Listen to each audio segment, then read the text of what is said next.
নমস্কাৰ আবেলিৰ বাতৰি সৈতে মই নৱজিত ডেকা ৰাজ্যবাসীৰ বহু প্ৰতীক্ষিত আশা পূৰণ কৰি দূৰদৰ্শনৰ এটা আঞ্চলিক ভাষাৰ 24 ঘণ্টীয়া চেনেল ডিডি অসম আজি আনুষ্ঠানিকভাৱে শুভাৰম্ভ কৰা হয় কেন্দ্ৰীয় তথ্য আৰু সম্প্ৰচাৰ মন্ত্ৰী প্ৰকাশ জাবড়েকাৰে নতুন দিল্লীৰ পৰা ভিডিঅ' কনফাৰেন্সিং যোগে দিনৰ 11 বজাত এই চেনেলটো উদ্বোধন কৰে এই উপলক্ষে কেন্দ্ৰীয় মন্ত্ৰীগৰাকীয়ে কয় যে ৰাজ্যখনত এটা নতুন 24 ঘণ্টীয়া চেনেলৰ আৱশ্যকতা আছিল দেশৰ উন্নয়নৰ ক্ষেত্ৰত উত্তৰ পূৰ্বাঞ্চলে বিশেষ গুৰুত্বপূৰ্ণ ভূমিকা লোৱাৰ ক্ষেত্ৰত প্ৰধানমন্ত্ৰী নৰেন্দ্ৰ মোদীৰ যি দূৰদৃষ্টি তাৰ ফলস্বৰূপে এই চেনেলটো আৰম্ভ কৰা হৈছে বুলি তেওঁ কয় উত্তৰ পূৰ্বাঞ্চল সম্পদ আৰু বৈচিত্ৰতাৰে ভৰপূৰ বুলি তেওঁ উল্লেখ কৰে প্ৰচাৰ ভাৰতীৰ মুখ্য কাৰ্যবাহী বিষয়া ভাৰতী শশী শেখৰ ভেম্পাটিয়ে কয় যে ডিডি অসমৰ শুভাৰম্ভ দূৰদৰ্শনৰ কাৰণে এটা অতি গৌৰৱপূৰ্ণ মুহূৰ্ত তেওঁ আৰু কয় যে উত্তৰ পূৰ্বাঞ্চলৰ প্ৰতিখন ৰাজ্যতে দূৰদৰ্শনৰ চেনেল আছে যাৰ জৰিয়তে ভাৰতবৰ্ষৰ যিকোনো ঠাইৰ পৰা অনুষ্ঠান চাব পৰা যায়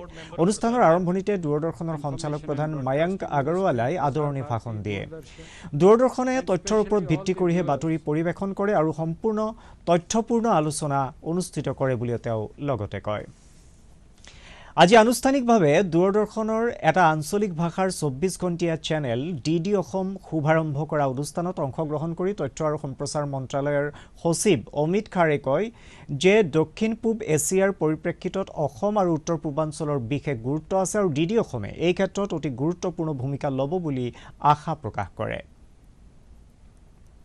And I'm really happy that Shri Mayank Agarwal, DG Doordarshan and his team has worked hard to translate that vision into a reality. It is rightly said, Assam is the gateway of Northeast, and Northeast is the gateway to ASEAN countries.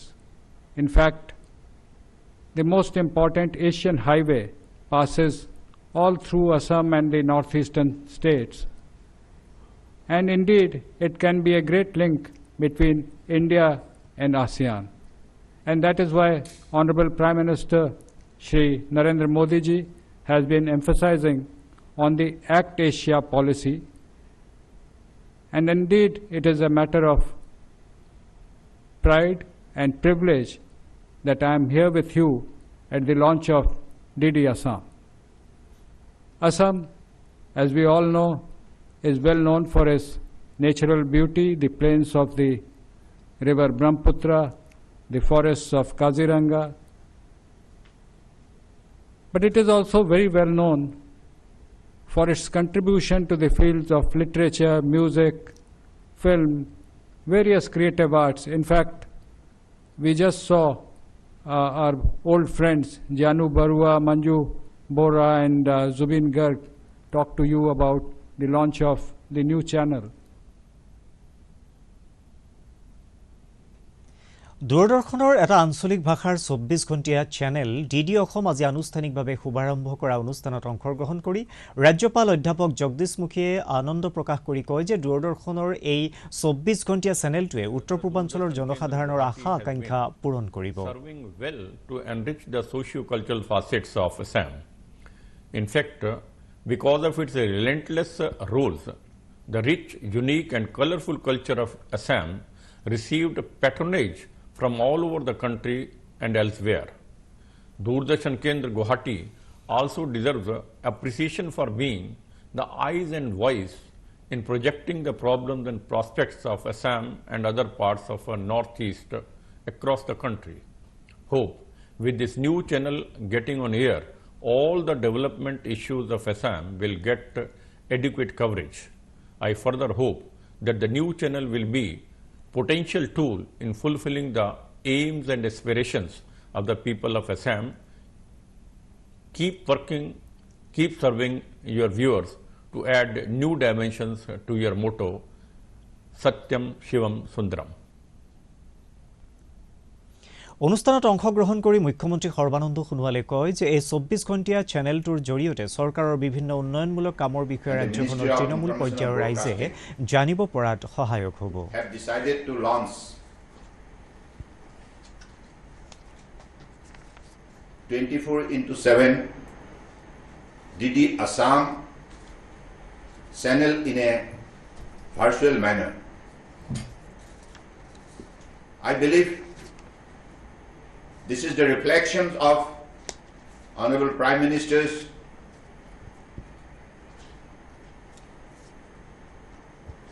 sincere and dedicated effort to the speedy growth of Assam and Northeast. I am sure that this particular channel will definitely boost to the growth of Assam in all aspects of human activities. Honorable Prime Minister Narendra Modi ji, after taking over the responsibility of Prime Ministership, from day one, that is 2014, he has been dedicatedly, sincerely, with commitment, trying to focus the true potentialities and possibilities of Northeast. অসমৰ কেইবাখনো জিলাৰ বান পৰিস্থিতি এতিয়াও জটিল হৈ আছে। অসম ৰাজ্যিক দুৰ্যোগ ব্যৱস্থাপনা প্ৰাধিকৰণে প্ৰকাশ কৰা অনুসৰি ব্ৰহ্মপুত্ৰ নদীৰ পানী নিমাতীঘাট, তেজপুৰ আৰু ধুবুৰীত এতিয়াও বিপদ সীমাৰ ওপৰেৰে বৈ আছে। একেদৰে নুমলীগড়ত ধনশিৰি, শোণিতপুৰত জীয়াভৰলী, ধৰমতুলত কপিলী নদীৰ পানীও বিপদ সীমাৰ ওপৰেৰে বৈ আছে।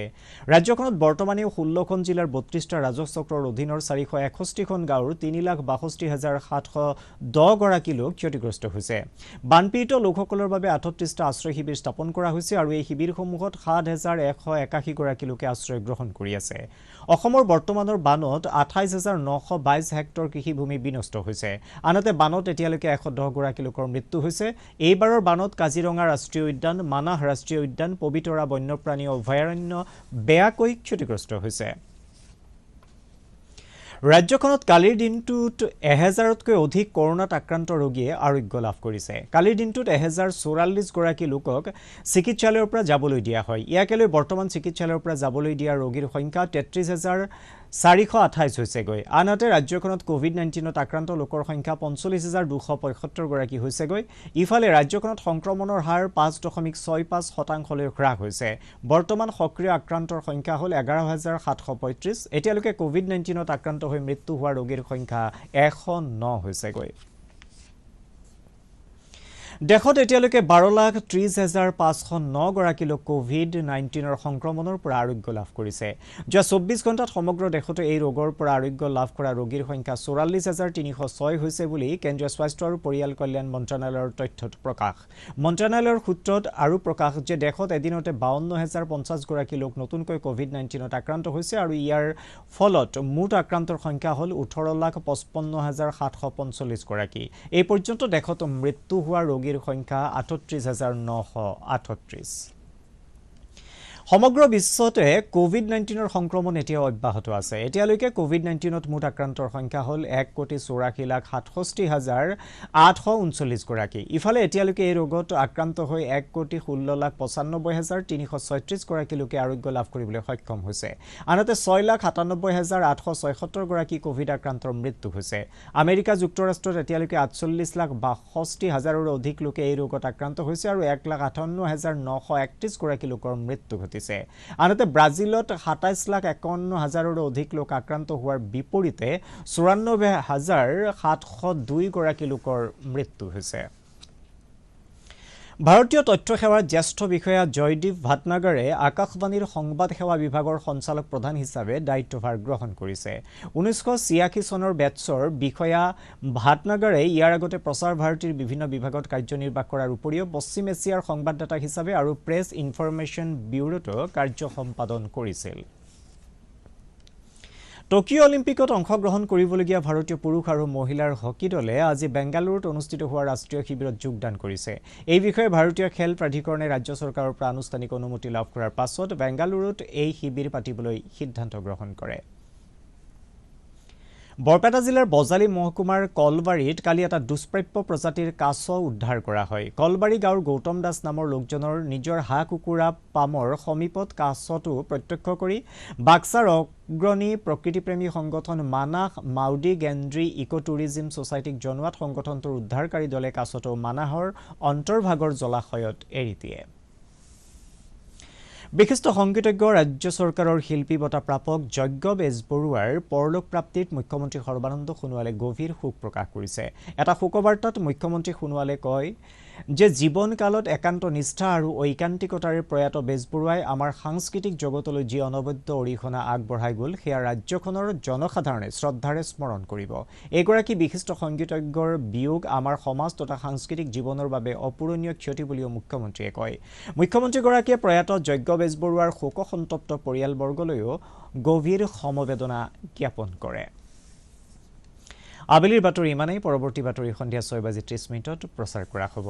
নমস্কাৰ।